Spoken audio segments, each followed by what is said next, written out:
La República titula "Déjense de bravuconadas", una declaración de Carlos Bruce. En la línea también ha declarado Juan Cheput, ambos voceros oficialistas, advirtiéndole al fujimorismo que si de alguna manera ya están planteando a priori una censura de Jaime Saavedra, pues con la cuestión de confianza, según esto se pondría una metafórica soga al cuello, en el sentido que si se censura uno de los gabinetes, el gobierno tendría el campo despejado para que, si esto ocurre una vez más, se convoque a elecciones parlamentarias y se cierra el Congreso, posibilidad permitida por la Constitución.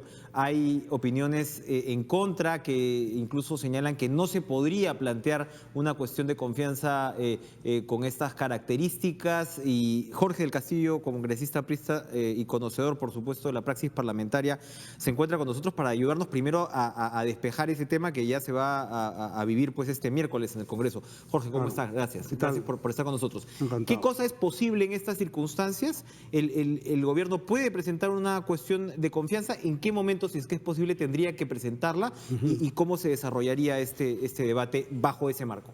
Ya, mira,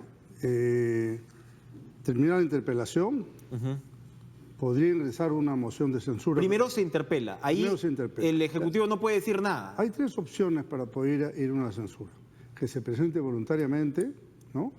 Y haga cuestión de confianza, o vaya a la interpelación y como consecuencia de la interpelación o de una exposición voluntaria inclusive del ministro, pueda plantearse una moción de censura, que requiere 25% de firmas de parlamentarios.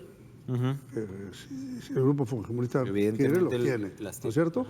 Entonces, y de ahí hay un lapso de 4 o 10 días para debatir En ese lapso, el jefe de gabinete, por ejemplo, puede hacer una cuestión de confianza del conjunto del gabinete, porque dirá porque es una política de Estado que tiene que defender, no sé, supongamos el tema universitario, ¿no? Porque no creo que es el que vaya Pero a poner... ¿cuándo legalmente, o según el reglamento, esto es Constitución? Sí, esto es Constitución, sí. ¿Cuándo se puede hacer esa cuestión de confianza? Porque hay quienes dicen que usted no puede hacer cuestión de confianza por una persona. No, bueno, eso es un ahí dicho, habría una ¿no? interpretación. No, ese es un dicho, porque puede ser cuestión de confianza por la política educativa, ejemplo que lleva el ministro, por el tema... con el debate se han tocado otras cosas. No va a ser una cuestión de confianza por las computadoras. Exacto, ¿no? claro. Ni probablemente, perdón, por el tema panamericano, ¿no? Porque son hechos concretos, salvo que prueben... Pues, pero se puede hacer cuestión de confianza por la permanencia de un ministro de Estado. Por sus políticas, ¿no es cierto? Pero ahí el fujimorismo va a responder: pero señor, nosotros no nos estamos metiendo con las políticas. Sí, pero en el debate... va a aflorar. Va a aflorar de todas maneras. Entonces, yo creo que eso puede suceder, ¿no? Puede suceder. Ahora, si es prudente que suceda o no, eso es otra cosa, ¿no es cierto? Claro, nos referimos a la pertinencia legal. Yo creo que eso es factible, como factible que vayan los ministros y acompañen al ministro de Educación. Ellos tienen libertad. Hay quienes han dicho que no pueden ser, no, mira, verse el artículo 129 de la Constitución dice: el Consejo de Ministros en pleno o los ministros por separado pueden concurrir a las sesiones del Congreso y participar en sus debates con las mismas prerrogativas que los parlamentarios, salvo la de votar. Entonces ellos estarían en su derecho de mostrar su solidaridad con el ministro en ese caso.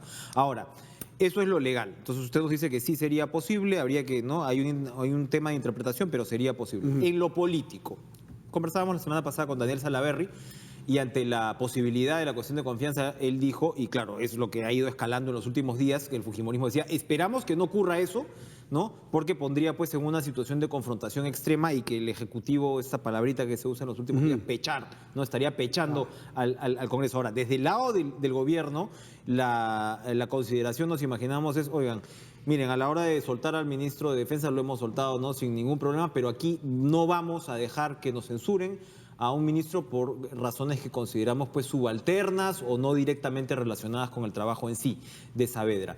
¿En ese punto están? Es decir, un ejecutivo que no va a dejar, o sea, nos imaginamos que el ejecutivo dice: si yo me dejo en esta, me voy a dejar en los próximos 4 años. Bueno, si fuera a cambiar la correlación de fuerzas, ¿no? Podría ser válida ese razonamiento. Criterio, pero la situación va a seguir, ¿no? Nadie va a ir, ni tonto que fueran, oye, a un segundo gabinete abajo para ir a una elección y ver qué pasa. No. Yo me pondría por encima de esas dos opciones, ¿no? Yo estaría pensando en la gobernabilidad del país. ¿Cómo así? Y mirando un poco en retrospectiva los últimos 3, 4 meses.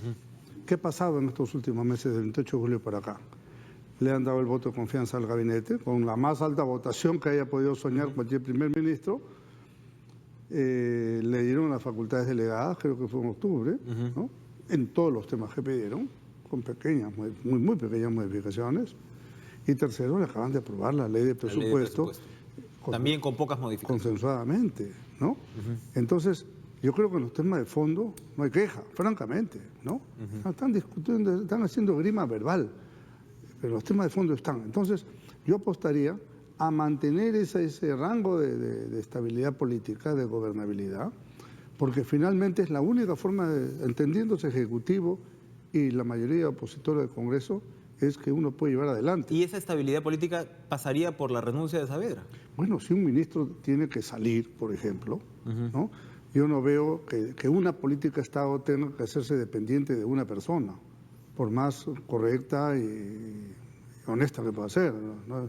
Yo creo que la honestidad del ministro no está en discusión, ¿no es cierto? Yo lo conozco, le tengo un enorme respeto y creo que esto es una cosa de pensar bien, ¿no? O sea, yo hago una cuestión de Estado por el ministro y nos vamos a una censura de todo el gabinete, ok. Entonces, de aquí a final de año, en menos de un semestre, entras a un segundo gabinete, que nadie te lo va a censurar, de que fueran locos, ¿no es cierto? Pero ya utilizaste tu bala de plata. La Constitución anterior decía 2 censuras seguidas. Esta no, te dice 2 censuras nada más. Claro. Entonces, recordemos que es una constitución que le da muchas capacidades al presidente, ¿no? Y que de alguna manera esto se pone en evidencia en una situación como la que vivimos hoy. Claro. Entonces, pero el Congreso ya verá qué volantines da para no censurar de la segunda, ¿no? Entonces, porque nadie va a perder una mayoría de ese tipo. Claro. ¿No? Es suicida. Entonces, si pensamos del lado de ambas partes, un poco más de serenidad, sin bravuconadas, sin estar pechando a nadie, sin hacer cosas atrevidas, ni desaires, ni provocaciones, ¿no? Yo creo que la fiesta se puede volver a retomar en paz, ¿no? Hasta ahora, como insisto, no necesariamente pasando por la salida de Saavedra, incluso, o bueno, usted cree, como está el ambiente, sí va a tener que pasar. No necesariamente pasando por la salida de Saavedra, no. Mira, yo escuché el otro día, hace 2 días, a Saavedra, hablar de que estaba recogiendo algunas modificaciones a la ley universitaria. Así es. ¿No? Y me pareció estupendo, ¿no? Con respecto a los veteranos, digamos, a los profesores mayores. Lo cual estaba muy bien. Hay ¿no? En fin, más libertad a las universidades para modificar y buscar más autonomía del propio SUNEDU, ¿no? Exacto. El propio presidente Kuczynski en campaña en CADE, ¿no? Él dijo, ¿SUNEDU? ¿Pero qué es SUNEDU? No queremos ningún SUNEDU. Entonces, ahora ya cambió. Evidentemente ha cambiado. Ahora cambiar también puede ser interesante, ¿no? Él cambió, él no creía en SUNEDU en un principio, pero algo ha ocurrido para que estén a punto de hacer... Lo pueden haber convencido. ¿No? A mí me convencería un SUNEDU que no dependa del Ministerio de Educación. Porque yo sí creo en la autonomía universitaria. Ahora, y quiero aclarar, el proyecto de ley que presentó Javier Velázquez tenía una última disposición que creo que es la que ha causado mucha... Eliminar todas las normas que vea SUNEDU, eso no puede ser, porque eso sería una retroactividad de la ley y además es absolutamente inconveniente. Ahora, pero es un proyecto de ley que al final ha terminado siendo el proyecto de los fujimoristas. Otra vez, el congresista Salaverry hace algunas semanas nos anunció que el fujimorismo iba a presentar su propio proyecto de ley y luego nos ha dicho, no, el único proyecto que finalmente hemos presentado es un artículo adicional que tiene que ver con títulos del exterior. Es decir, estarían... abrazando, acogiendo el proyecto de Javier Velázquez. Pero yo creo que ha ido la cosa más allá, ¿no? Yo sé que el ministro Saavedra se ha reunido, por ejemplo, con los representantes de las universidades públicas y privadas y han tomado un memorándum de acuerdos.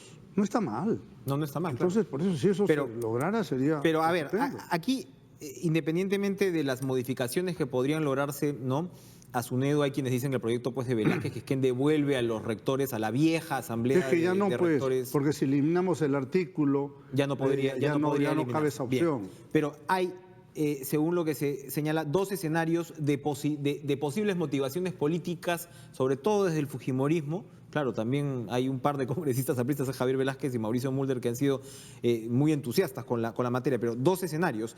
Uno es el tema que estamos comentando, el que en realidad tendría a la eliminación de la SUNEDU y el retroceso en la reforma universitaria como su objetivo principal, pero hay otro escenario más, que es el tema del fujimorismo, de decir, vamos a desaparecer cualquier tipo de vestigio del gobierno anterior y además forzar la idea esta de un entendimiento entre Ollanta y Pedro Pablo Kuczynski. Y Saavedra de alguna manera es un símbolo en esas circunstancias. Claro. ¿Cree usted que pesa esto dentro del razonamiento político del fujimorismo? Puede pesar, no lo sé, porque yo no estoy en ese razonamiento ni cercanamente, pero puede ser que alguien diga, oye, este es el nexo, ¿no es cierto? No solamente de Ollanta, sino un ministro presuntamente cercano a la primera dama, todas esas elucubraciones que se pueden hacer. Pero yo creo que hay que poner aquí una enorme cuota de madurez, ¿no? Primero, uno no puede adelantar si va a haber una censura o no, depende de qué cosa responda. Tiene que pasar por la interpelación. Escuchar, porque yo veo gente que ya, yo voto a favor, yo voto en contra. Oye, pero ni los he escuchado, por favor, poco de madurez, de sentido común. Segundo, si hay posibilidad de buscar puntos de equilibrio, bueno, que se busquen, ojalá, ¿no? Si ya se ha hecho con los propios interesados, porque no se va a hacer con el sector político, ¿no? Yo creo que el gobierno mismo tiene que tener, no es una buena idea soltar bolas, oye, mira, voy a cerrar el Congreso si es que... cierro el Congreso, ¿no? O lo hago a saber al primer ministro. O sea, es por provocaciones tontas, infantiles, no sé quién aconsejará al presidente hacer esas cosas, ¿no? Creo que esto hay que manejarlo. ¿Por qué? Ante la perspectiva de que el escenario parlamentario no va a cambiar en los próximos 4 años y medio. ¿O va a cambiar? No, definitivamente si es que no se cierra el Congreso no va a cambiar. Y como usted dice, el fujimorismo no va a disparar esa bala de plata, ¿no? Porque se quedaría también... Porque la siguiente bala estaría en su cabeza, exacto, ¿no es cierto? Y no lo va a hacer, pues. Exacto. Es obvio que no lo va a hacer. Ahora, es interesante también, ¿no? Porque es como que el Ejecutivo también responde ahí, ¿quieres esto? Yo tengo esta posibilidad, ojo, de hacerla. Sí, claro, bueno, pero... Es el juego político y democrático también eso está escrito, opciones. Eso, ¿no? Se sabe, no hay necesidad ni que decirlo para que se sepa que se puede pasar. Pero si ya lo dices, ya suena pues a un emplazamiento, ¿no? Claro. Ahora, es una situación sin duda compleja. Ustedes mismos en el gobierno también pasaron por ¿no? momentos de presión política, pero claro, no tenías la mayoría que tienes aquí por el lado de la oposición, ¿no? Pero no es fácil gobernar así. Pero teníamos otros argumentos. Teníamos la capacidad de dialogar, de entendernos, de hacer política, ¿no? Le falta eso a este oficialismo. A gritos. Vemos incluso que hay un señor guía, un congresista guía, que está diciendo que él podría votar por la censura. ¿Cómo se puede explicar eso en una bancada además pequeña, ¿no? Y uno ya se les fue, ¿no es cierto? Y se pasó con zapatos y todo al fujimorismo el otro día. ¿Ahí qué pasa? ¿Ahí falta un liderazgo de parte del propio presidente de la República? ¿Es poco más lo que se puede hacer? No, mira, a ver, en primer lugar, mi gran respeto por el doctor Kuczynski, absolutamente. Él es el presidente de la República y yo tengo respeto por él antes de que lo fuera, si es que ahora siendo presidente con mayor razón. Pero, por ejemplo, le falta algo de asesoría política, me parece, ¿no? Disparar algunas cosas que no debieron decirse, no debieron salir de su boca, me parece importante. Su bancada tiene que ser una participación más activa, ¿no? Algunos ni hablan, los ministros, olvídate, habla uno o dos. Entonces, ¿dónde está esa primera línea de batalla que un gobierno tiene que tener, ¿no? Un poco como que al Premier se sorprende de esta situación, ¿no? Por la buena relación, por la buena relación supuesta, ¿no? que tenía pero era obvio que se iba a llegar a un escenario con estas características. Pero mira, se la acaban de aprobar la semana anterior, la ley de presupuesto, que se tenga una piedra en el pecho. Ha podido rechazársela, cambiársela toda, ponerle nudos, yo qué sé. Pero eso no por eso hay que pensar más en grande y dejarse de la chauchilla. Ahora, pero esa chauchilla es la que te va debilitando un gobierno también, ¿no? O sea, los últimos 4 periodos hemos estado en acuerdos políticos en líneas generales sobre las cuestiones de fondo, pero siempre con gobiernos que se van debilitando y debilitando, ¿no? Pero este gobierno, por más que haya bajado, pero está entre el 51 y el 53%, que más de los votos que él sacó. Más del doble. Entonces, de los votos. Todavía tiene mucha fuerza como para sostenerse bien seriamente, ¿no es cierto? O sea, menos bromas, más acuerdos serios y estables, ¿no? Y yo creo que mejor comunicación. Bien. Ahí hay un problema severo también, ¿eh? Comisión Proinversión, usted preside la Comisión Proinversión y van a iniciar el debate de regulación de monopolios y fusiones. A propósito precisamente del caso Bacus fue que se revivió la necesidad de debatir el tema de fusiones. El presidente Indecopi, uno de sus representantes, lo vamos a tener en unos minutos acá, ha dicho que ha recordado que los monopolios en sí no son ilegales, ¿no? Sino que el tema del abuso de la posición de mercado es lo ilegal, o llegar a ese monopolio, ¿no? bajo esas circunstancias. ¿Qué se debería hacer con respecto a la regulación de monopolios? Recordemos que la del Perú es una de las economías más concentradas de la región. Ahora, la concentración económica también es una realidad mundial, ¿no? Sí, claro. Pero ¿qué cosa es lo que un país como el Perú... Las fusiones es un proceso que se viene dando. Absolutamente. No hay cómo parar. Estamos viendo unas fusiones en estos días, pero... ¿Qué tendría que hacer un país como el Perú legislativamente? En el caso de Bacus, claro, lo que se dice es fusiones que se deciden afuera y acá el país no tiene nada que hacer ni en cobros de tributos ni en la nómina de sus trabajadores, ¿no? O sea, vienes con el mandato de recortar personal y chao. ¿Hay algo que se puede hacer para, digamos, salvaguardar en algo pues las economías en un país como el Perú? Mira, en primer lugar, yo tengo claro que lo que no hay que hacer es una legislación precipitada, ¿no? Ya han lanzado por ahí un par de proyectos, pero yo no creo que tenga mucho futuro, ¿no? Hemos tenido una opinión muy importante de un señor Cruzallegui, que es el jefe de políticas de competencia de UNTAC, ¿no? En Naciones Unidas, precisamente. Pasó por Lima, estuve conversando con él, salió ayer en República una entrevista muy buena. Y él dice, las políticas, la legislación de esta naturaleza, antimonopolios, en fin, debe ser por consensos, debe ser con los más altos consensos en el Congreso. Ese es nuestro objetivo al empezar hoy día precisamente un conjunto de reuniones, de conferencias o de conversatorios. La de hoy es un conversatorio. Hemos invitado a expertos de las universidades más calificadas que están en este tema, ¿no? Está el Pacífico, San Marcos, la de Lima, ESAN, en fin. Y a profesionales, abogados y economistas, ¿no? Vamos a hacer una veintena de gentes que van a opinar y vamos a hacer a favor y en contra, hay de todo tipo. Una lluvia de ideas y vamos a ir ubicándonos, ¿no? Marcando la cancha donde podemos ir avanzando en una legislación.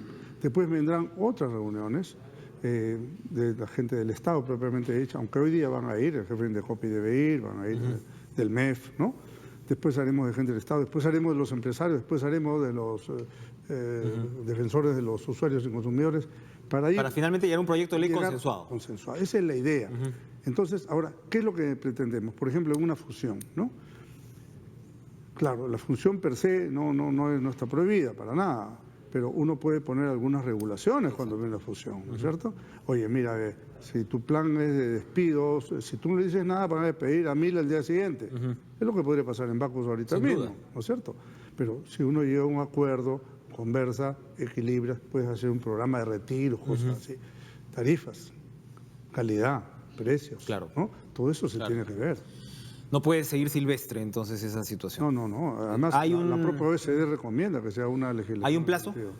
No hay un plazo. Creo que el plazo lo daremos en el camino. Hoy día estamos empezando espero, yo le voy a pedir al televisor, al canal del Congreso que transmita esto, porque es muy importante que mucha gente siga. Es un tema, como sabes, muy especializado, pero es muy importante. Definitivamente. Porque esto tiene, al final lo que queremos es el beneficio de la economía del pueblo. Eso es lo que queremos, que no se le suba precios, que no se abuse de monopolios, etcétera, etcétera. Jorge del Castillo, muchas gracias por estar con nosotros. Para eso no hay plazo. Para lo que va a ocurrir con Jaime Saavedra, definitivamente sí hay un plazo y seguramente en los próximos días. Al cual yo quiero hacerle una pregunta, ¿no? Con la mayor claridad y transparencia. Ha circulado en los últimos días, ¿no? en las redes informaciones sobre que en las políticas educativas para niños habría ciertas inclinaciones que pueden confundir a los niños en el tema de su sexualidad, ¿no? Ese me parece un tema más importante que cualquiera que las computadoras o otras cosas. Me gustaría que el ministro nos dé una respuesta aclaratoria y satisfactoria, ¿no? Bien, gracias por estar con nosotros.